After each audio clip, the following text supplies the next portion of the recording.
ओम सभी को नमस्ते। ओम का उच्चारण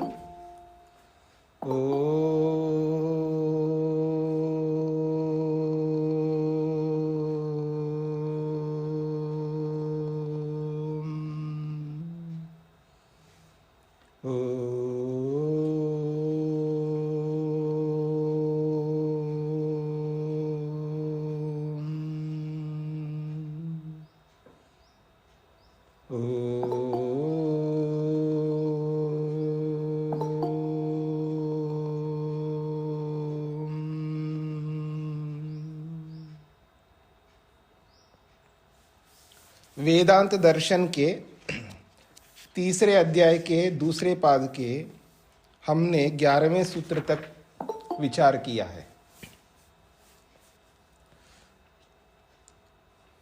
प्रसंग चल रहा है परमात्मा में स्वप्न निद्रा आदि अवस्थाओं को मानना चाहिए अथवा नहीं। पिछले प्रसंग में ये चर्चा हुई थी कि जीवात्मा में परमात्मा रहता है और शरीर में भी परमात्मा रहता है। जिस प्रकार से जीवात्मा शरीर में रहने पर जीवात्मा को ये कहा जाता है वो स्वप्न लेता है, निद्रा लेता है, ठीक इसी प्रकार परमात्मा को क्यों नहीं कहना चाहिए। परमात्मा को भी ये अवस्थाएं प्राप्त होती है ऐसा मान लेना चाहिए। इसका उत्तर 11वें सूत्र में स्पष्ट कर दिया था कि नहीं कह सकते हैं। दो प्रकार के दोष आ जाएंगे। उभयलिंगम सर्वत्र कह करके उत्तर दिया है। अब 12वें सूत्र में एक अलग बात कही जाएगी, क्योंकि जिस बात का खंडन कर दिया है कि जीवात्मा के साथ रहने के कारण से, शरीर में रहने के कारण से आप नहीं मान रहे हैं, तो कोई बात नहीं। हम आपके सामने एक ऐसा प्रसंग रखते हैं कि इनके अतिरिक्त, यानी जीवात्मा के शरीर के अतिरिक्त या जीवात्मा के अतिरिक्त परमात्मा के लिए भी एक अलग शरीर की कल्पना की है। उसके लिए एक अलग शरीर है। तो उस शरीर में रहने के कारण से परमात्मा को स्वप्न निद्रा आदि अवस्थाएं मान लेनी चाहिए, ऐसा वो प्रश्नकर्ता अपना प्रश्न प्रस्तुत करता है। उसका उत्तर भी दिया जाता है। सूत्र है 12वां, न भेदात इति चेत, न भेदात इति चेत प्रत्येकम अतद वचनात्। न भेदात, भेद का अर्थ होता है अलग, पृथक, भिन्न। परमात्मा का भिन्न शरीर है। जीवात्मा के शरीर को परमात्मा का शरीर मत मान लेना, में कोई आपत्ति नहीं है। पर जीवात्मा के शरीर से भिन्न अलग शरीर होने से उसको भी ये अवस्थाएं प्राप्त होती है ऐसा माना जाए तो कहते हैं न भेदात। भले ही परमात्मा का अलग शरीर हो तो भी ये अवस्थाएं परमात्मा में नहीं होंगी। क्यों? प्रत्येकम अतद वचनात्। प्रत्येकम का मतलब है प्रत्येक शास्त्र, या अलग अलग शास्त्र है ना, बहुत सारे शास्त्र हैं। तो प्रत्येकम, प्रत्येक शास्त्र, अलग अलग शास्त्र, अतद वचनात्, इन अवस्थाओं से अलग ही बताए परमात्मा को। अर्थात ये अवस्थाएं परमात्मा में नहीं होती हैं, ये बताया है। अलग अलग शास्त्रों ने परमात्मा में स्वप्न निद्रा अवस्थाएं नहीं होती हैं यही बताया है। इसलिए परमात्मा का शरीर जीवात्मा का शरीर मानो या अलग शरीर मानो, कोई भी शरीर मानो, तो भी जीवात्मा के समान परमात्मा की ये अवस्थाएं नहीं होती है। ये इसका अर्थ है। पहले एक बार भाष्य को समझ लेते हैं। भाष्यकार क्या कहते हैं? यदुक्तम स्थानतो अपि न परमात्मना जागृदादि अवस्था संपर्कः भवति। जो आपने कहा था, यदुक्तम, आपने जो 11वें सूत्र में कहा था कि स्थानतः अपि न परमात्मना, स्थान से भी परमात्मा का जागृत आदि अवस्थाओं का संपर्क नहीं होता है। ये तो ही अगर उनको मानोगे आप परमात्मा को स्थान के कारण से, तो उभयलिंग दोष प्रसज्जेता, दोनों प्रकार के दोष आ जाएंगे। इति कथनम न सम्यक, ऐसा आप जो कथन कर रहे थे 11वें सूत्र में, वो कथन करना, वो वर्णन करना उचित नहीं है आपका, ऐसा कहना उचित नहीं है। तत्कथम न सम्यक, क्यों सम्यक नहीं है, क्यों ठीक नहीं है हमारा ये कथन? सिद्धांती का, उत्तरकर्ता का ये कथन ठीक क्यों नहीं है?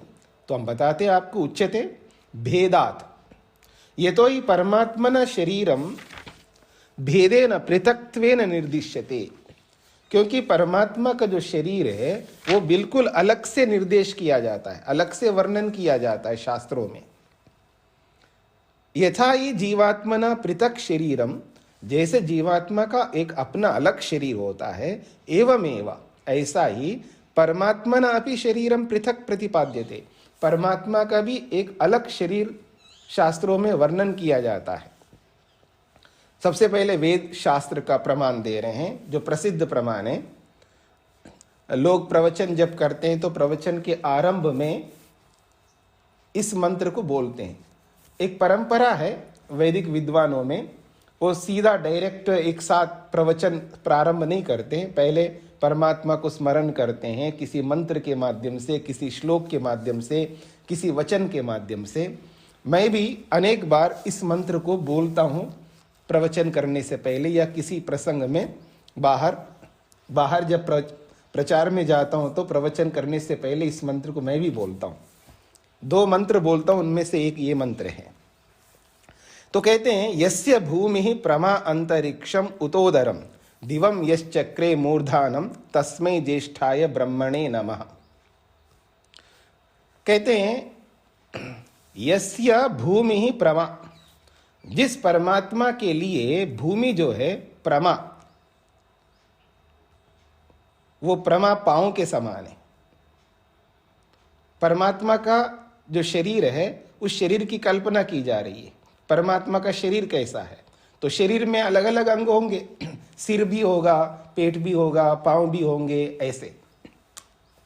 तो उसकी कल्पना कर रहे हैं, यस्य भूमि ही प्रमा, जिस परमात्मा के लिए भूमि जो धरती जो है वो मानो प्रमा, प्रमा का अर्थ होता है यहाँ पर पांव है, वो पांव के समान है धरती। अंतरिक्षम उत उदरम, उत का मतलब और जिस परमात्मा के लिए अंतरिक्ष जो है, द्युलोक और पृथ्वीलोक के बीच का जो अंतरिक्ष है वो कैसा है? उदरम, पेट के समान है। फिर कहते हैं दिवम यश चक्रे मूर्धानम, यह जो परमात्मा, जिस परमात्मा ने दिवम द्युलोक को कैसे बनाया? मूर्धानम चक्रे, मूर्धा के समान बना लिया, सिर के समान बना लिया। द्युलोक को सिर के समान बनाया, मानो द्युलोक को परमात्मा का सिर जैसा है। तो यह जिस परमात्मा ने दिवम द्युलोक को मूर्धानम चक्रे, मूर्धा बनाया है, चक्रे का मतलब है बनाया है। तो जिस परमात्मा ने धरती को पांव बनाया है, जिस परमात्मा ने अंतरिक्ष को उदर बनाया है, जिस परमात्मा ने द्युलोक को सिर बनाया है, तस्मै, ऐसे उस परमात्मा को हम लोग क्या करते हैं? नमन करते हैं। तस्मै, उस परमात्मा को, जो कि कैसा परमात्मा? ज्येष्ठाय, सबसे बड़े हैं, महान हैं। और कैसे हैं? ब्रह्मणे, इस पूरे ब्रह्मांड को धारण कर किए हुए हैं, ऐसे ब्रह्म ज्येष्ठ श्रेष्ठ परमात्मा को नमः, अब नमस्कार करते हैं। यस्य सूर्य चक्षुश्चंद्रमाश्च पुनर्नव, दूसरा एक मंत्र है, उसी अथर्ववेद का ये मंत्र है। यस्य, जिस परमात्मा ने सूर्य और चंद्रमा को चक्षु, आंखों के समान बना लिया है, और चंद्रमा का एक विशेषण दिया है पुनर्नव, ये बार बार नया नया होता रहता है। पुनर्नव चंद्रमा को कहते हैं। पुनर्नव का मतलब बार बार नया होता रहता है। एक एक कली बढ़ती बढ़ती बढ़ती और पूर्ण पूर्णिमा के दिन पूर्ण चंद्रमा हो जाता है। फिर एक एक कली घटती जाती है, फिर समाप्त हो जाता है, फिर नया होता है, फिर समाप्त होता है, फिर नया होता है। इसको पुनर्नवा कहते हैं, यानी बार बार नया होता है। चंद्रमा जो है बार बार नया होता है, हर महीने नया नया होता रहता है। तो इसलिए जो पुनर्नवा बार बार नया होने वाला ये जो चंद्रमा है और ये जो सूर्य है, इन दोनों को चक्षु उस परमात्मा ने अपनी आंखों के समान बना लिया। फिर कहते हैं अग्निम यह चक्रे आस्यम। जब मूल संगीता के रूप में पढ़ेंगे ना तो अग्निम यश चक्र आस्यम ऐसा पढ़ेंगे। जब इसको अलग करेंगे तो आस्य ऐसा बनेगा। नहीं, वो गलत बोल दिया। चक्र, चक्र शब्द जो है ये संगीता में तो चक्र पढ़ा जाएगा, जब एक एक अलग करेंगे तो चक्रे हो जाएगा। तो कहते हैं अग्निम आस्यम यह चक्रे, यह जिस परमात्मा ने अग्नि को आस्यम मुख, आस्य कहते हैं मुख, जिस परमात्मा ने अग्नि को आस्यम मुख चक्रे बनाया है, तस्मै ज्येष्ठाय ब्रह्मणे नमः। ऐसे श्रेष्ठ ज्येष्ठ उत्कृष्ट इस ब्रह्मांड के पति स्वामी परमात्मा को हम नमः नमस्कार करते हैं। तो इन दो वेद मंत्रों में परमात्मा को ये स्पष्ट रूप से बोला जा रहा है कि इस पूरे ब्रह्मांड को ही शरीर बनाया है, यानी पूरा ब्रह्मांड परमात्मा का शरीर है एक प्रकार से, ऐसा ये दो मंत्र कह रहे हैं। अब दूसरी श्रुतियां जो है उपनिषद आदि की देंगे। तस्यः वा एतस्य आत्मनो वैश्वानरस्य मूर्धा एव सुतेजा चक्षुर्विश्वरूपः प्राणः पृथग् वर्त्मा संदेहो बहुलः बस्तिरेव रहि पृथ्वी एव पादो। ये छांदोग्य का वचन है। वचन कहता है तस्यः वा एतस्य आत्मना, उस इस परमात्मा का जो कि वैश्वानरस्य, जो वैश्वानर स्वरूप परमात्मा है, इस संपूर्ण विश्व को अपने आधार पर रखते हैं। उसका एक नाम वैश्वानर है। विश्व के समस्त मनुष्यों के वो स्वामी हैं, इसलिए उसको वैश्वानर कहते हैं। तो ऐसे उस इस परमात्मा जो समस्त मनुष्यों के स्वामी परमात्मा है, उस परमात्मा का मूर्धा एवं सुतेजा, उसका जो मूर्धा है, सिर है परमात्मा का, वो कौन है? तो कहा सुतेजा, द्युलोक है। सुतेजा का अर्थ है जिसमें तेज ही तेज होते हैं, यानी बहुत सारे प्रकाशमान तत्व रहते हैं, उसको द्युलोक कहते हैं। तो द्युलोक ही मानो उस परमात्मा का मूर्धा है, अर्थात सिर है।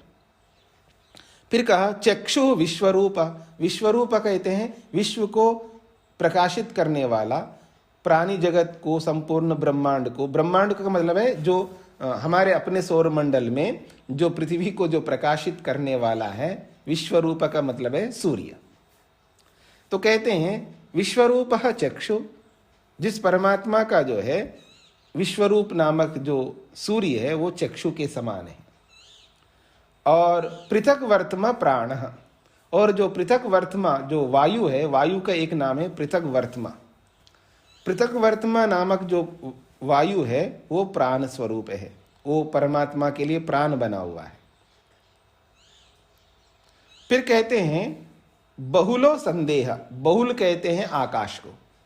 बहुला शब्द जो है पीछे भी आया था। बहुल जो है अर्थात आकाश जो है, संदेह, संदेह का मतलब है उदर है, धड़ है, जो बीच का है, यानी नाभि से ऊपर और कंठ के नीचे का जितना भी भाग है वो सब संदेह कहते हैं। अर्थात एक प्रकार से मुख्य रूप से पेट को ले सकते हो आप, पेट है।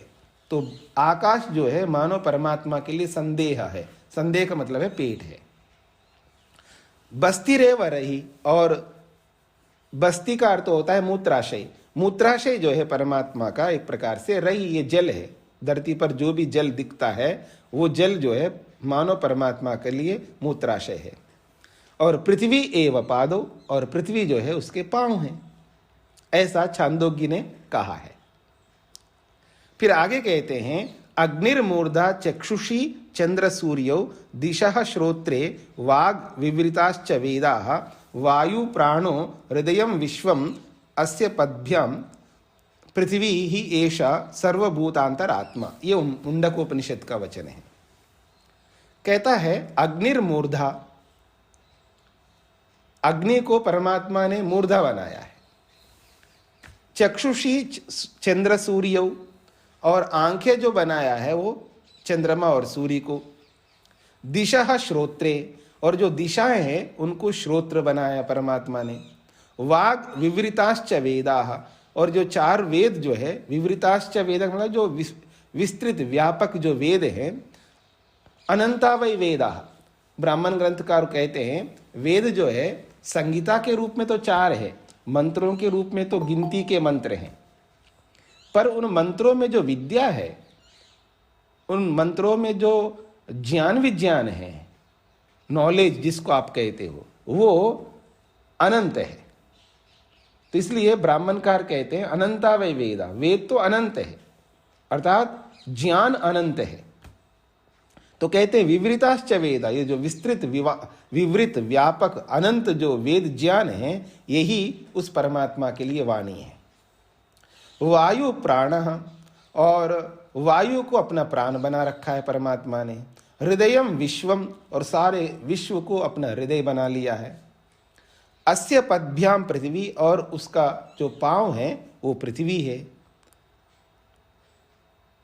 एष ही सर्वभूतांतरात्मा, ये जो परमात्मा है सर्वभूतांतरात्मा, समस्त भूतों में विराजमान है। कोई ऐसा भूत, कोई ऐसा तत्व नहीं है जिसमें परमात्मा ना हो, सब जगह व्याप्त होकर के रहता है। ये मुंडकोपनिषद का वचन है। अत्र वचनेषु, ये चाहे मुंडकोपनिषद का हो, छांदोग्य का हो, वेद का हो, इन सभी वचनों में अत्र वचनेषु परमात्मना शरीरम जीवात भिन्नम प्रतिपादितम, परमात्मा का शरीर बताया गया है। यानी संपूर्ण ब्रह्मांड को ही परमात्मा का शरीर बताया गया है। और ये शरीर रूपी ब्रह्मांड जो है जीवात्मा से बिल्कुल अलग है। जीवात भिन्नम अस्ति, जीव से भिन्न शरीर है परमात्मा का, ऐसा ही प्रतिपादितम, ऐसा ही शास्त्रों में वर्णन किया है। तस्य पृथक शरीरात शरीरत्वात् जागृदादि अवस्थावान परमात्मा भी भविष्यति। जब परमात्मा का अलग शरीर हो गया है तो तस्य पृथक शरीरत्वात्, उस परमात्मा का अलग शरीर होने के कारण से उस परमात्मा में जागृत स्वप्न आदि जो अवस्थाएं हैं वो परमात्मा में भी हो जाएंगे, जीवात्मा के समान। यथा जीवात्मना पृथक पृथक शरीरिणः सन्तः, जैसे जीवात्मा जो है पृथक पृथक शरीर वाले हैं, सब आत्माओं के अपने अपने शरीर है, तो अलग अलग शरीर वाले होते हुए जागृत आदि अवस्थावन्तः भवन्ति, और वो जागृत स्वप्न आदि अवस्थाओं वाले होते हैं। वैसे परमात्मा भी हो जाएंगे, उसका भी अलग शरीर बताया गया है शास्त्रों में। इति चेद उच्चेता, यदि ऐसा कोई प्रश्नकर्ता प्रश्न करे तर्हि, तब नहीं कर सकते, न वक्तव्यम, ऐसा बिल्कुल नहीं कह सकते। यतः ही, क्योंकि प्रत्येकम शरीरम जीवात्म संबंधी व्यष्टि शरीरम विराट रूपम वा समष्टि शरीरम तद उभयमपि तस्य शरीरम खलु अतद वचनात्। तो कहते हैं नहीं कह सकते हो आप, क्यों? क्योंकि प्रत्येकम शरीरम, कोई भी शरीर हो, चाहे वो जीवात्मा का शरीर हो या संसार रूपी शरीर हो, कोई भी शरीर हो, प्रत्येकम शरीरम जीवात्मा संबंधी व्यष्टि शरीरम, चाहे वो जीवात्मा संबंधी व्यष्टि हो या विराट रूप हो। व्यष्टि और समष्टि जो शब्द होते हैं, जैसे कहते हैं ना व्यक्ति और समुदाय। व्यक्ति तो एक इकाई होता है, अकेला होता है, और समुदाय जो है ग्रुप होता है, समूह होता है। तो ऐसे ही व्यष्टि का मतलब है एक व्यक्ति, एक मनुष्य, और समष्टि का मतलब है संपूर्ण संसार भर के मनुष्य। और व्यष्टि का मतलब है जैसे आपका एक घर है, ये व्यष्टि है। अथवा यूं कहिएगा एक पर्वत है, जैसे हम लोग यहाँ अरावली पर्वत है ना, यहाँ पर तो अरावली पर्वतों में है तो ये व्यष्टि है, और पूरे संसार भर के पर्वत क्या है, वो समष्टि है। धरती का एक अंश, जितने अंश में आपका घर है, आजकल तो मेरे को कई बार रहते, कैसे रहते होंगे ये लोग, रहते तो रहते जी। जैसे दिल्ली में हम पूछते हैं जी आप मकान में, हाँ मकान बनाए, कितने गज का है जी, 60 गज का। अच्छा 60 गज का, कितने गज का, 100 गज का, 110 गज का, 150 गज का, 200 गज का। अब रहते हैं जैसे भी रहते हैं।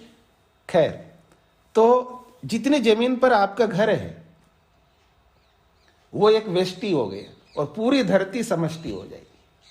तो व्यक्ति और समुदाय जैसे होते हैं, ऐसे ही सृष्टि और व्यक्ति को जब ध्यान में रख करके जब बोला जाता है, उसको कहते हैं व्यष्टि और समष्टि। तो उन्हीं शब्दों का यहाँ प्रयोग किया है। व्यष्टि शरीरम, जीवात्मा का जो शरीर है वो तो व्यष्टि है, एक इकाई है। और विराट रूपम अर्थात समष्टम, समष्टि, यहाँ समष्टि शब्द ना प्रयोग किया है। आपने उपनिषदों में समष्टि शब्द का प्रयोग सुना है बहुत बार, तो उसी समष्टि को यहाँ विराट शब्द से बोला है। तो विराट रूपम व या समष्टि शरीरम बोल दिया यहाँ पर भी, समष्टि शरीरम तद उभयम अपि, तो व्यक्तिगत शरीर हो या संपूर्ण ब्रह्मांड रूपी समष्टि शरीर हो, तद उभयम अपि, दोनों ही, तस्य शरीरम, उस परमात्मा के शरीर है। क्योंकि जब दोनों में रहता है, केवल ब्रह्मांड में ही रहता है और जीवात्मा के शरीर में नहीं रहता, ऐसा तो है नहीं है। आप जो बोल रहे हो उसका शरीर अलग होता है, तो उसके अंदर भी ये स्वप्न आदि अवस्थाएं मान लेनी चाहिए। तो हम उत्तर दे रहे हैं उनका कि ऐसा नहीं है कि जीवात्मा के शरीर में परमात्मा नहीं रहता, उसका अलग शरीर है जी ये ब्रह्मांड, और अलग शरीर होने के कारण से उसके अंदर भी अवस्थाएं माननी चाहिए, ऐसा जो बोल रहे हो गलत बोल रहे हो। क्यों? क्योंकि व्यष्टि शरीर हो या समष्टि शरीर हो, तद उभयम अपि, वो दोनों ही शरीर, तस्य शरीरम, उस परमात्मा के शरीर है। खलु अतद वचनात्, अर्थात तत्शब्देन भेद, तत्शब्द का अर्थ है भेद, अलग, और अतद का मतलब है अभेद। अतद वचनात् अर्थात अभेद वचनात्, अभेद रूप से, यानी बिल्कुल अभेद रूप में बोला गया है शास्त्र ने। क्योंकि जीवात्मा का शरीर हो या ब्रह्मांड रूपी शरीर हो, सारे शरीर परमात्मा के भी है, सारे शरीर परमात्मा के भी हैं। जीवात्मा, ये जैसे जिस शरीर में हम हैं, ये तो मेरा भी शरीर है, लेकिन परमात्मा भी इस शरीर में रहता है, तो परमात्मा का शरीर भी है, इसका यह अर्थ है। तो सारे शरीर परमात्मा के भी है, इसलिए अतद वचनात्, अभेद रूप से बोला गया है, यानी सारे शरीर परमात्मा के भी है, ऐसा शास्त्र कहते हैं। श्रुतौ खलु अभेदेन स परमात्मा चराचरस्य आत्मा वर्णिता, श्रुतियों में या श्रुति के अंदर परमात्मा को अभेद रूप से चराचर का आत्मा माना है, यानी जड़ और चेतन दोनों में रहने वाला माना है, अर्थात उसको सर्वव्यापक माना है। जैसे कि श्वेताश्वतर का यहाँ पर दिया है, सर्वव्यापी सर्वभूतांतरात्मा, वो सर्वव्यापी है, सब जगह व्याप्त है, सर्वभूतांतरात्मा, समस्त प्राणियों में, जड़ों में, सब जगह विराजमान है। और वेद का भी प्रमाण दे रहे हैं, स ओतः प्रोतश्च विभु प्रजासु, वह परमात्मा ओत प्रोत है प्रजाओं में, विभु होकर के, व्यापक होकर के प्रजाओं में ओत प्रोत है। ओत प्रोत शब्द जो है ना, ताना बाना जिसको आप कहते हैं हिंदी में, ताना बाना, अर्थात इधर देखो उधर देखो, जिधर से भी देखो परमात्मा ही है। जैसे कपड़ों में ताना बाना होता है ना, ऊपर एक मतलब एक लंबाई में एक चौड़ाई में, तो यानी जिधर भी देखो परमात्मा ही परमात्मा है। कपड़े में जिधर भी देखो तंतु ही तंतुएं हैं, धागे ही धागे हैं, जिधर से भी देखो धागे मिलेंगे और ताना बाना मिलेंगे। तो ऐसे ही ओता प्रोता का मतलब है ताना बाना, अर्थात सर्वत्र परमात्मा सभी प्रजासु, सभी प्रजाओं में विभु व्यापक होकर के रहता है।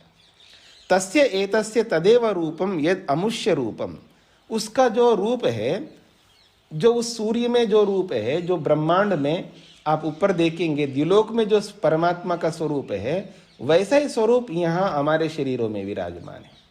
जैसे उपनिषदों में आपने पढ़ा है ना, असौ पुरुषः, जो सूर्य में जो परमात्मा दिखाई देता है वो इस शरीर में भी दिखाई देता है, अर्थात अनुभव में आता है। अनुभव करने वालों की आंखें होनी चाहिए। और चश्मा नहीं लगाए हो तो हम कुछ नहीं कह सकते। बिना चश्मा के दिखता नहीं है परमात्मा, उसको अलग चश्मा लगाना पड़ता है। हाँ जी, बनवा लो जी चश्मा। देखो मैंने भी बनवा लिया, एक चश्मा बना लिया, देखो ठीक है जी। तो आप लोग भी बनवा लो। परमात्मा को देखने के लिए एक अलग चश्मा होनी चाहिए, अर्थात एक अलग दृष्टि होनी चाहिए, एक अलग एटीट्यूड होना चाहिए, एक अलग नजरिया होनी चाहिए, जिसको हम कहते हैं ना दृष्टि, दृष्टापन। योग दर्शनकार ने जीवात्मा के लिए बोला है वो दृष्टा है, देखने वाला है।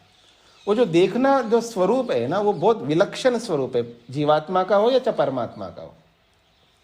तो वो जो दृष्टापन जो है, जिसके अंदर जितना दृष्टापन होता है वो उतना ही आगे जीवन में बढ़ सकता है। तो कहते हैं यहां पर तस्य एतस्य तदेव रूपम यद अमुष्य रूपम, उसका वही रूप है जो अमुष्य रूपम, जो उस ब्रह्मांड में, जो दिलोक में जो स्वरूप है परमात्मा का, वही स्वरूप यहाँ पर है। जो स्वरूप यहाँ वही वहाँ पर है, कोई अंतर नहीं है। परमात्मा का स्वरूप सब जगह एक जैसा ही रहता है। यानी कहीं परमात्मा की दया दिखाई देती है तो कहीं दया दिखाई नहीं देती, ऐसा नहीं है। दया तो सभी जगह दिखाई देती है। नहीं, जो उसको दंड दिया जा रहा है, उसको मारा जा रहा है, तो कहाँ है वहाँ दया? वहाँ पर भी दया है। मारा इसलिए जा रहा है ताकि आगे ना कर सके। जो दंड दिया जाता है ना, आपने कभी ये सुना है, हमारे गुरुजी जो है अक्सर एक उदाहरण दिया करते थे कि एक आदमी को 100 कोड़े लगाने का दंड दे दिया। 100 कोड़े लगा दो इसको। कोड़े समझते हैं ना, वो हंटर जैसा होता है ना, उससे 100 बार मारना है तेज से। और मोटा आदमी होता है ना, जैसे जेलर दिखाते हैं लोग पिक्चर सीरियलों में, एक बहुत लंबा चौड़ा मोटा आदमी रहता है और उसे हंटर से मारना है। और एक मारा, 2 मारा, 10 मारते ही उसका पसीना निकल गया और रोने लगा। तो उसके लिए विकल्प दिया राजा ने, या तो 100 कोड़े मारो या 100 प्याज खिलाओ। या तो 100 कोड़े मारो या 100 प्याज खिलाओ। और 10-20 कोड़े मार लिया, उसके बाद में कहा नहीं, मैं तो कोड़े नहीं खा सकता, मैं प्याज खा लूंगा। और प्याज खाने लगा। और कितना खाएगा प्याज? केवल प्याज ही खाना है, ऐसे थोड़ा कि रोटी के साथ, मक्के की रोटी के साथ या ज्वार की रोटी के साथ या बाजरे की रोटी के साथ खाना हो। केवल प्याज खाना है। कितना खाएगा? वो भी बड़ा रुलाता है प्याज, तो वो भी कुछ खा करके परेशान हो गए, नहीं जी बस ये प्याज नहीं खा सकता, मैं कोड़े खाऊंगा। तो ऐसे करते करते कोड़े भी खाता है और प्याज भी खाता है, मतलब दोनों खा जाता है। ऐसी स्थिति है। तो हमारी भी यही स्थिति है। वो दूसरे प्रसंग में बताते हैं, हमारे गुरुजी बताते थे।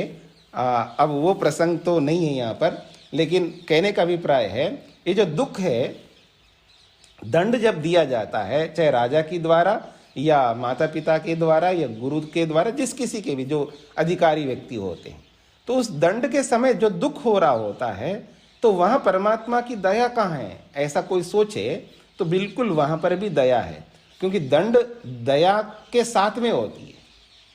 मतलब दंड इसलिए नहीं दिया जा रहा आपने गलती किया है बस आपको दुख देना है। दुख इसलिए दिया जा रहा है आपको ताकि आगे वो गलत कर्म न करे, इसलिए दुख दिया जा रहा है। दुख देने के पीछे, दंड के पीछे दया ही काम करती है। हाँ, ये याद रखना, दया ही काम करती है। ये अलग बात है कि दुष्ट लोग जो हमको दुख देते हैं वो दया की दृष्टि से थोड़ा दे रहे होते हैं, वहां दया नहीं रहती। वो तो दुष्ट व्यक्ति है जो हमें हमें दुख, दंड तो नहीं देते, वो हमें अन्यायपूर्वक जो दुख देते दुष्ट लोग, जो कोई भी हो, तो वहां पर दया नहीं होती। लेकिन जो भी न्यायकारी माता पिता आदि जो भी दंड देते हैं, उस समस्त दंड के पीछे दया ही रहती है। बिना दया के दंड हो नहीं सकता। दंड का मतलब दया, याद रखना। तो न्याय और दया साथ साथ चलते, इसलिए महर्षि स्वामी दयानंद ने दयालु और न्यायकारी को, दोनों को साथ में परिभाषित किया है कि वो दयालु भी है और न्यायकारी भी है। तो कहा जा रहा है यहाँ पर, सह यह च अयम पुरुषे यश्च असौ आदित्य। पहले तो कहा जो यहां पर है, वैसे आदित्य में है नहीं, जो आदित्य में वो यहां पर है। अब कहा जा रहा है दूसरे प्रमाण से, सह यह च अयम पुरुषे, वह यह जो परमात्मा है पुरुषे। मोबाइल पे आएगा या ईमेल पे आएगा? ईमेल अपना डाल लो, ईमेल मोबाइल मेरा नहीं। हाँ जी, तो कहा जा रहा है सह यह च अयम, वह यह जो परमात्मा है वो पुरुष है, इस शरीर में भी विराजमान है। यश्च असो आदित्य, जो आदित्य में है। स एक, वो एक ही है, इस शरीर में भी वही परमात्मा है और उस आदित्य में भी वही परमात्मा है, अलग अलग नहीं है। तद यद अग्नि मूर्धा इत्यादिकम उक्तम, उस परमात्मा के संदर्भ में उसके शरीर का वर्णन करते हुए अग्नि मूर्धा आदि जो बात कही गई है, तत्तु खलु अलंकारिकमेव, वो तो अलंकारिक वर्णन है। वस्तुतस्तु स आत्मा चराचरयो जंगम स्थावरयो अस्ति, वास्तव में ये देखा जाए ये तो अलंकारिक वर्णन है। सूर्य को उसने चक्षु बना लिया, चंद्रमा को चक्षु बना लिया है, अंतरिक्ष को पेट बना लिया है, धरती को पांव बना लिया है, ये तो एक अलंकारिक वर्णन है।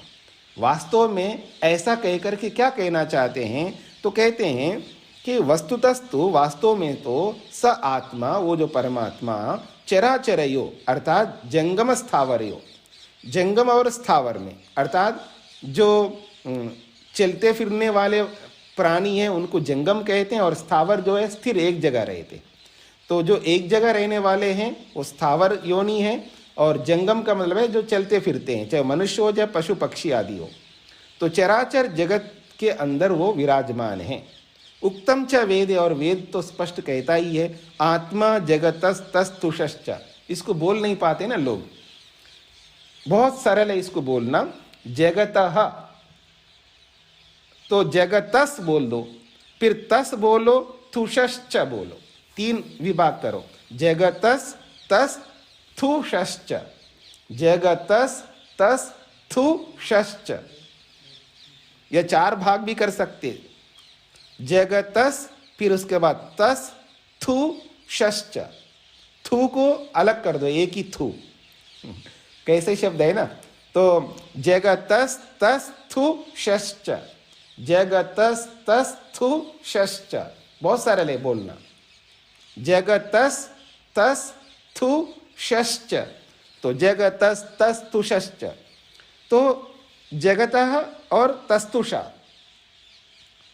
जगतः तस्तुषा, यही स्थावर जंगम है। जगतः शब्द से आप स्थावर ले लो, और तस्तुषा शब्द से जंगम ले लो, अथवा जगता शब्द से जंगम ले लो और तस्तुषा शब्द से स्थावर ले लो, वो आपकी मर्जी, कोई बात नहीं। तो जंगम स्थावरम इन्होंने लिखा है, जगता शब्द से जंगम और तस्तुषा शब्द से स्थावर। कृत्स्नम अपि जगत, दोनों प्रकार का जो जगत, संपूर्ण जगत, तस्य शरीरम, उस परमात्मा का शरीर है। तस्मात् न जीवात भेदे न स शरीरी, जीवात्मा से अलग से वो शरीर ही नहीं है, वो तो सबका शरीर ही है। यानी चाहे जीवात्मा का जो शरीर है उसका भी शरीर ही है, अर्थात जीवात्मा के शरीर में रहने वाला भी है और ब्रह्मांड रूपी शरीर में रहने वाला भी है। तो शरीर में रहने वाले को शरीरी कहते हैं। शरीरी का मतलब है शरीर में रहने वाला। इति हेतु, इस हेतु के कारण से न परमात्मा जागृत आदि अवस्थावान, इसलिए परमात्मा जागृत स्वप्न आदि अवस्थाओं वाला नहीं हो सकता। सूत्रार्थ लिखिएगा।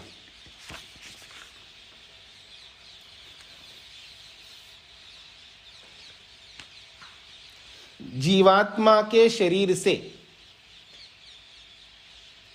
जीवात्मा के शरीर से, जीवात्मा के शरीर से परमात्मा का शरीर अलग बताया गया होने से, जीवात्मा के शरीर से परमात्मा का शरीर अलग बताया गया होने से, जीवात्मा के शरीर से परमात्मा का शरीर अलग बताया गया होने से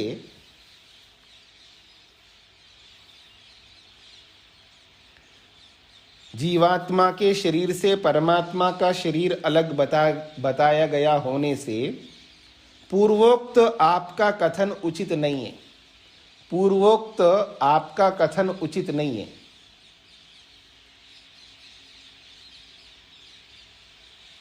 पूर्वोक्त आपका कथन उचित नहीं है। हाँ जी, पूर्वोक्त कथन क्या था जी? पूर्वोक्त कथन था का मतलब है 11वें सूत्र में जो कहा था कि परमात्मा के जागृत, स्वप्न, निद्रा आदि अवस्थाएं नहीं होती हैं, नहीं होती है, ऐसा सिद्धांति ने कहा था। उसका खंडन कर रहा है प्रश्नकर्ता कि पूर्वोक्त कथन उचित नहीं है। पूर्वोक्त आपका कथन उचित नहीं है। यदि ऐसा कहे तो, यदि ऐसा कहे तो, यदि ऐसा कहे तो नहीं कह सकते। यदि ऐसा कहे तो नहीं कह सकते।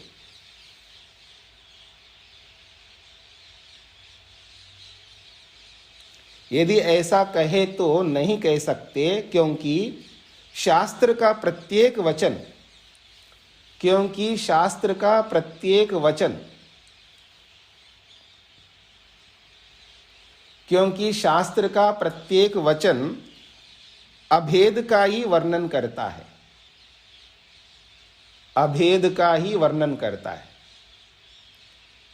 कौन सा अभेद है जी? शरीर का अभेद, मतलब चाहे वो जीवात्मा का शरीर हो या संसार रूपी शरीर हो, सभी शरीर परमात्मा के हैं, इसलिए अभेद का ही वर्णन करता है। क्योंकि शास्त्र का प्रत्येक वचन अभेद का ही वर्णन करता है, या शरीर अभेद का वर्णन करता है, ऐसा भी लिख सकते हो आप, शरीर जोड़ सकते हैं ब्रैकेट में, शरीर का अभेद वर्णन करता है।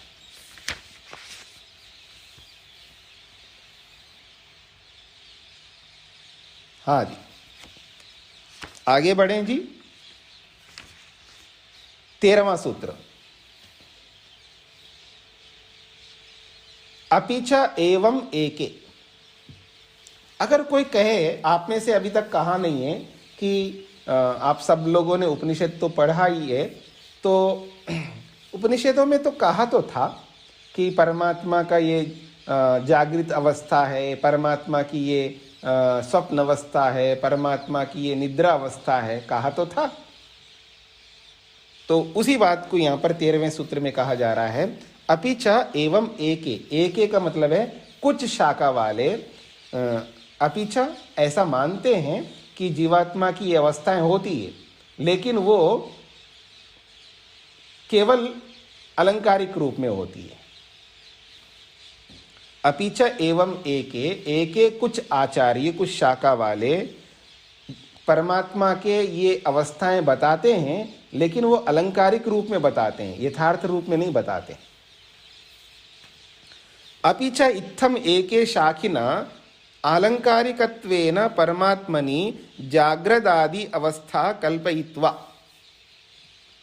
अपिच इत्थम एके, अच्छा एक और बात है, इत्थम इस प्रकार, एके कुछ शाखिना, शाखा वाले यानी कुछ आचार्य लोग, आलंकारिकत्वेन अलंकारिक रूप से परमात्मा में जागृत आदि अवस्था, जागृत, स्वप्न, निद्रा आदि अवस्थाओं की कल्पयित्वा, कल्पना करके, पश्चात बाद में स्वरूपतो न तत्र अवस्था भवन्ति, स्वरूप से उनमें कोई अवस्था नहीं होती है। अर्थात यथार्थ रूप में परमात्मा में कोई जागृत, स्वप्न, निद्रा अवस्था नहीं होती है। पहले तो वर्णन करते हैं कि उसका ये जागृत अवस्था है, उसकी ये स्वप्न अवस्था है, उसकी ये निद्रा अवस्था है, ये सारे वर्णन करके फिर कहते हैं कि यथार्थ नहीं है, ऐसा भी वो कहते हैं। कहते हैं इन सब अवस्थाओं की कल्पना करके पश्चात बाद में स्वरूपतो न तत्र अवस्था भवन्ति इति प्रतिपादयन्ति, स्वरूप से यथार्थ रूप में उस परमात्मा में कोई अवस्था नहीं होती, ऐसा वर्णन करते हैं। जैसा कि जागृत स्थानो बहिप्रज्ञ, परमात्मा का वो जागृत स्थान है बहिप्रज्ञा, वो जागरूक रहता है। स्वप्न स्थानो अंतप्रज्ञा, जब प्रलय अवस्था होती है तो स्वप्न स्थान स्वप्न में रहता है। सुषुप्त स्थान एकीभूतः, जब परमात्मा न्यूट्रल रहता है तब सुषुप्त स्थान होता है और उसको प्रज्ञान घन कहा। ये सब मांडूकोपनिषद में परमात्मा की अवस्थाएं बताई गई है।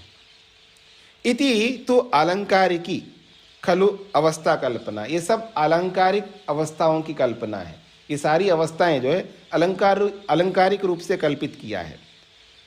और उसी के आगे वो फिर बोलते हैं न अंतप्रज्ञम न बहिप्रज्ञम न उभयत प्रज्ञम न प्रज्ञानगर।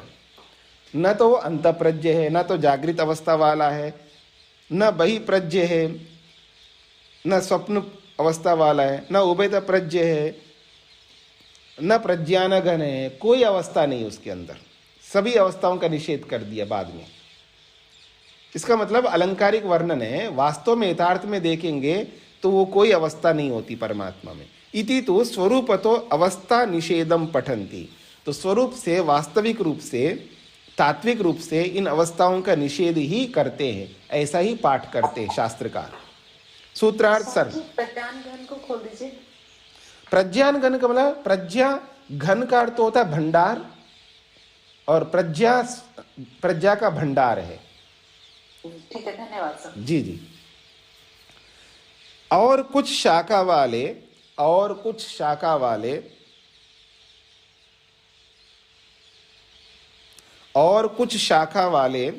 परमात्मा के स्वप्न आदि का अलंकारिक वर्णन करके, और कुछ शाखा वाले परमात्मा के स्वप्न आदि का अलंकारिक वर्णन करके, स्वप्न आदि का अलंकारिक वर्णन करके निषेध भी करते हैं, या यथार्थ रूप में निषेध भी करते हैं, यथार्थ रूप में निषेध भी करते हैं। और कुछ शाखा वाले परमात्मा के स्वप्न आदि का अलंकारिक वर्णन करके यथार्थ रूप में निषेध भी करते हैं, यथार्थ रूप में निषेध भी करते हैं। रेशा जी का क्या प्रश्न है जी?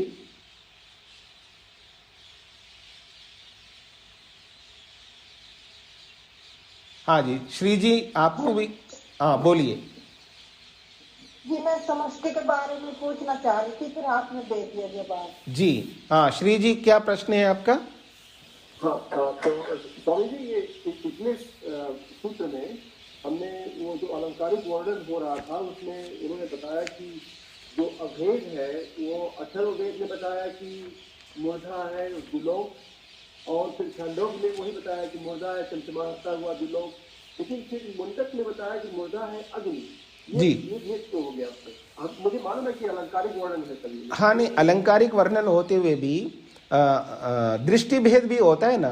मतलब एक उपनिषदकार अग्नि को मूर्धा के रूप में देख रहे हैं, दूसरे उपनिषदकार जो है ना द्युलोक को मूर्धा के रूप में देख रहे हैं। वो भी अग्नि स्वरूप है, ये भी अग्नि स्वरूप है, केवल अंतर है, अपने अपनी दृष्टि है। जी जी जी। एक प्रश्न और था, आप जब समष्टि और व्यष्टि के बारे में समझा रहे थे तो बता रहे थे कि विराट और इकाई, तो हम ये कह सकते हैं कि समष्टि विभु शब्द से और व्यष्टि को दहर शब्द से कह सकते हैं? एक बार फिर बोलिए।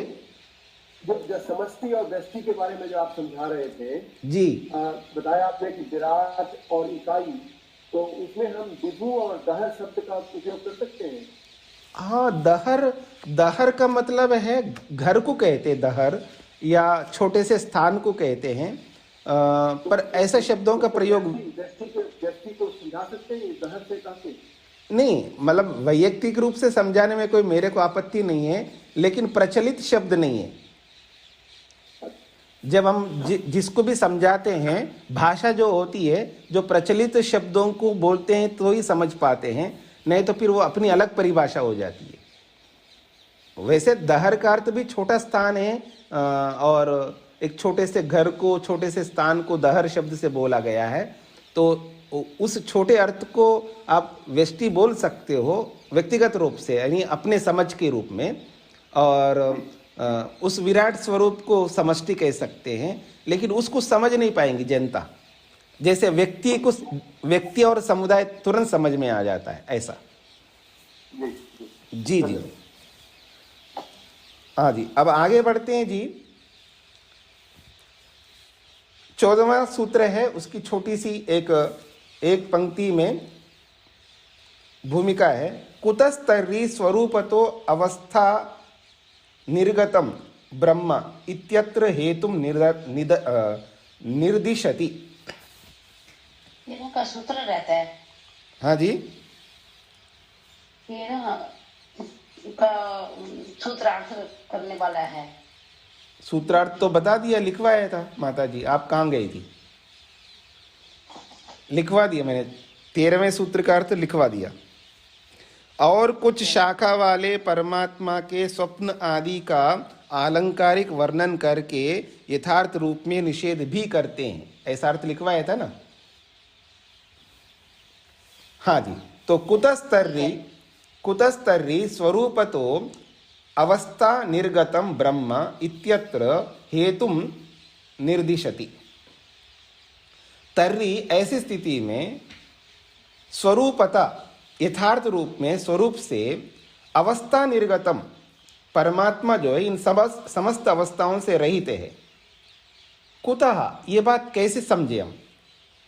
कैसे परमात्मा ब्रह्म जो है इन सब अवस्थाओं से रहित है, इस बात को लेकर के इत्यत्र, इस विषय को लेकर के हेतुम निर्दिशति, हेतु बताया जाता है। स्वरूप से, यथार्थ रूप से इन सभी अवस्थाओं से परमात्मा रहित है, ये बात कैसे जाना जाए? कुतः, कैसे जाना जाए?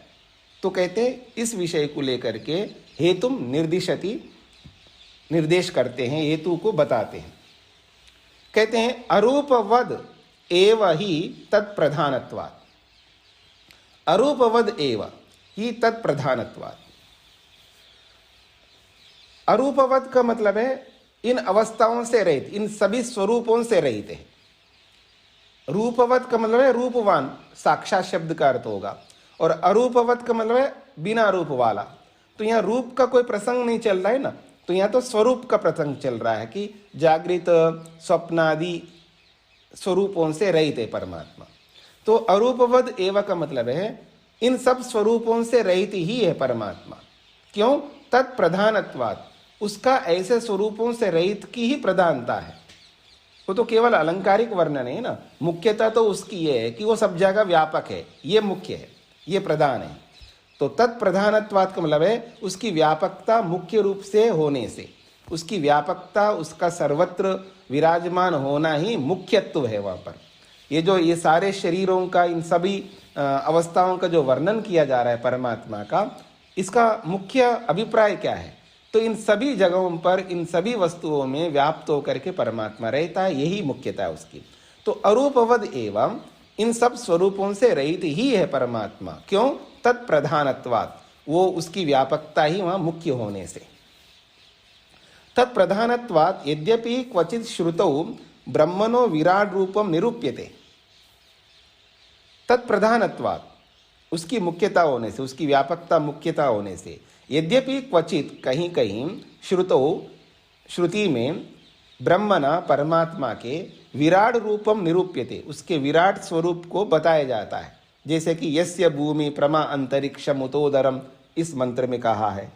अथवा ऋग्वेद का एक और मंत्र दे रहे हैं, विश्वतः चक्षुरुत विश्वतो मुखा, बहुत अच्छा मंत्र है। विश्वतः चक्षु, विश्व के चारों ओर जिधर भी देखो उसी की आंखें दिखाई देंगी। मतलब सब जगह पर उसकी, ईश्वर की आंखें गड़ी हुई है, दिखाई देंगी। मतलब सब जगहों से देखता है। विश्वतः चक्षु, वो संपूर्ण विश्व में उसकी आंखें लगी हुई हैं। जैसे आजकल सीसीटीवी के कैमरे लगे रहते हैं ना सब जगह। हाँ, आप बच नहीं सकते जी। आप लगा करके आप कहीं भी जाते हो और जाते हुए देख सकते हो, कहीं भी रहते हुए देख सकते हो। अपने घर में कोई घुस करके तो नहीं आ रहा है, आंखें लगी हुई हैं आपकी। कमाल का टेक्नोलॉजी आजकल, ठीक है जी। तो ऐसे विश्वतः चक्षु, परमात्मा का जो, परमात्मा की आंखें है ना, सारे विश्व में व्याप्त हो रहे हैं। विश्वतोमुख, उसका मुख जो है सब जगह विराजमान है। मुख का मतलब है, देखो जी, नाराज मत होना, मुंह मत फेर लेना। और आश्चर्य की बात है, पति पत्नी के बीच में बहुत ज्यादा ये मुंह फेरना चलता है ना जी।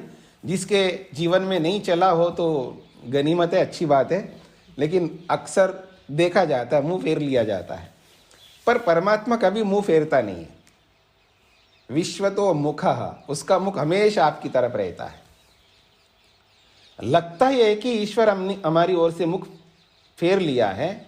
हाँ, एक जगह आता है कि योग दर्शन में आता है, ईश्वर प्रणिधान के प्रसंग में आता है कि जब व्यक्ति ईश्वर प्रणिधान कर लेता है पूर्ण रूप से, तो उस ओर उसका मुख आ जाता है। यानी परमात्मा ने एक प्रकार से नाराज हुआ है, परमात्मा हमारी ओर से मुख को हटा दिया है, हमें देख नहीं रहा है, ऐसा लग रहा है। अर्थात हमारी हम पर विशेष कृपा नहीं बरसा रहा है। देखिए जी, हमारी इच्छा कैसी होती है। देखिए, हे भगवान, मेरे ऊपर कुछ ऐसा आशीर्वाद बरसो, मेरे ऊपर मेरा कल्याण हो। रोने लगेगा आदमी, आंसू निकालेगा, और परमात्मा के सामने कैसे गिड़गिड़ाता है आदमी, कमाल है। मतलब झूठी आंसू निकालता रहता है।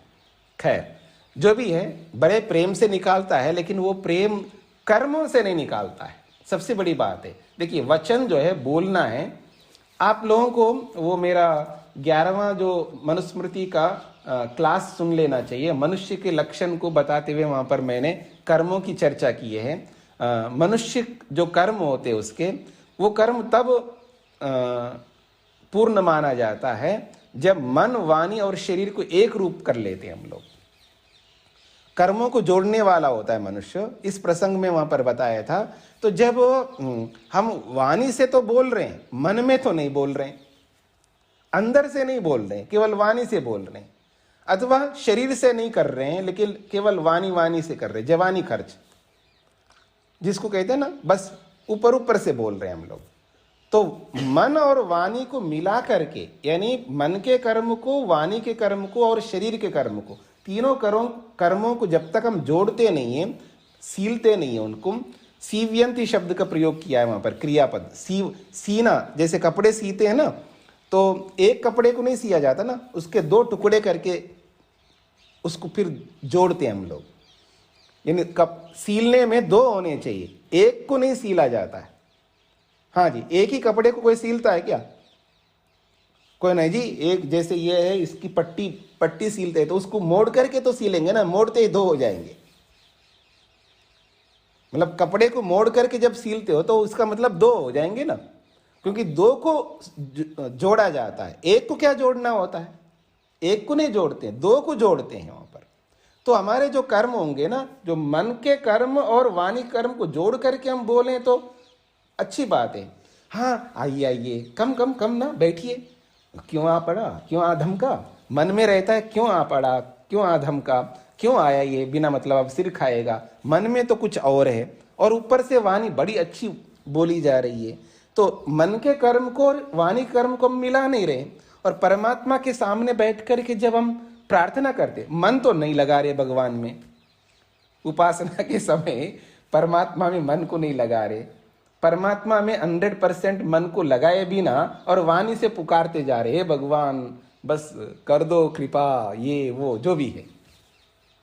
तो इसलिए कहा जा रहा है यहाँ पर कि हम लोग, अच्छा चलिए, विश्वतो मुखा, इस पर चर्चा हो रही थी। परमात्मा का जो मुख है सब हो रहा है, यानी सबको देख रहा होता है, सबकी ओर मुख किया हुआ होता है। सहस्त्र शीर्षा पुरुषः, उसके जो सिर है वो अनगिनत है, असंख्य उसके सिर है, असंख्य उसके पांव है, असंख्य उसकी आंखें हैं। इसका यह अर्थ है सर्वकर्मा सर्वकामा सर्वगंधा सर्वरसः। सर्वकामा, परमात्मा के अपने जितने भी काम हैं पूरे काम करता है। हम नहीं करते अपने सारे काम, अपने कर्तव्यों को पूरा हम नहीं करते। ये कितना अंतर है परमात्मा और हमारे में। हम अपने सारे कर्तव्यों को नहीं करते, कुछ थोड़े बहुत कर्तव्यों को करके अपने आप को बड़ा धन्य मान लेते हैं, बहुत महान मान लेते हैं। हम सारे अपने कर्तव्यों को पूरा पालन नहीं करते हैं, लेकिन परमात्मा सर्वकर्मा अपने सारे कर्तव्यों को, कर्मों को करता है। और सर्व काम, और उसकी सारी कामनाएं भी पूर्ण होती है, वो जैसा चाहता है वैसा कर लेता है। सर्वगंधः, सभी गंधों को वो प्रस्तुत करता है हमारे लिए। सर्वरसः, सभी रसों को प्रस्तुत करता है, ऐसा छांदोग्य ने बहुत सारी बातें कही है। किंतु ब्रह्म किल अरूपवद एव अस्ति, परमात्मा तो बिना स्वरूपों वाला है, अर्थात इन सब स्वरूपों से अलग है। जागृत, स्वप्न और निद्रा, इन सब अवस्थाओं से वो रहित है, इन सब स्वरूपों से रहित है। कुतः तत्प्रधानत्वात्, तस्य अरूपत्वस्य प्रधानत्वात्, उसका व्यापकत्व रूपी अरूप है, इन सब अवस्थाओं से रहित जो स्वरूप है उसका व्यापक स्वरूप, उसी की प्रधानता होने से। तथा च श्रूयते ही, और ऐसा ही शास्त्रों में सुना जाता है। सपर्यगात् शुक्रमकायम, उसका कोई शरीर ही नहीं होता है, उसकी कोई अवयव अंग, कोई नस नाड़ियाँ कुछ नहीं होते हैं। अपानिपाद, उसके हाथ नहीं होते, उसके पाँव नहीं होते। दिव्यो ही अमूर्त पुरुषा, वो तो दिव्य अमूर्त पुरुष है, मूर्त पुरुष नहीं है वो, उसकी कोई आकृति नहीं है, आकृति रूपी मूर्ति उसकी नहीं होती है। और अशब्दम अस्पर्शम अरूपम अव्ययम, न उसके अंदर शब्द है, स्पर्श है, रूप है, कुछ भी नहीं है, वो अविनाशी है, अव्यय है, ऐसा शास्त्र वर्णन करता है। सूत्रार्थ, परमात्मा स्वप्न आदि स्वरूप वाला नहीं है। परमात्मा स्वप्न आदि स्वरूप वाला नहीं है।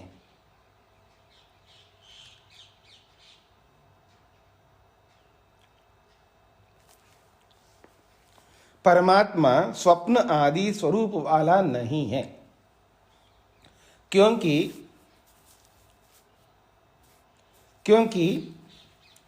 मुख्य रूप से उसकी व्यापकता, मुख्य रूप से उसकी व्यापकता को, मुख्य रूप से उसकी व्यापकता को,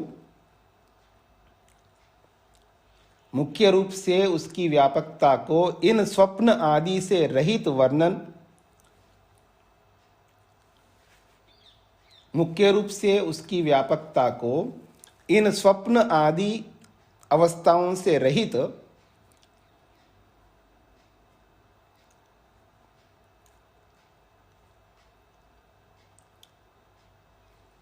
शास्त्र में वर्णन होने से, शास्त्र में वर्णन होने से। मुझे प्लीज सारा रिपीट कर दीजिए। जी जी जी। परमात्मा स्वप्न आदि स्वरूप वाला नहीं है, क्योंकि मुख्य रूप से उसकी व्यापकता को इन स्वप्न आदि से रहित शास्त्र में वर्णन होने से।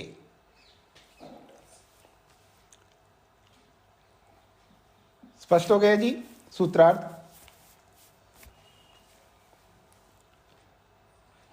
परमात्मा स्वप्न आदि स्वरूप वाला नहीं है, क्योंकि मुख्य रूप से उसकी व्यापकता को इन स्वप्न आदि से रहित शास्त्रों में वर्णन होने से। यानी शास्त्रों में जो वर्णन है, किसको लेकर के वर्णन किया है? मुख्य रूप से उसकी व्यापकता को लेकर के। इन सब चीजों में वो व्यापक है, इसलिए ये सब चीज उसके मुख आदि के समान है। तो वो मुख आदि बताना मुख्य नहीं है, उसकी व्यापकता बताना मुख्य है, इसका ही अभिप्राय होगा। ठीक है जी। ओम शांति शांति शांति।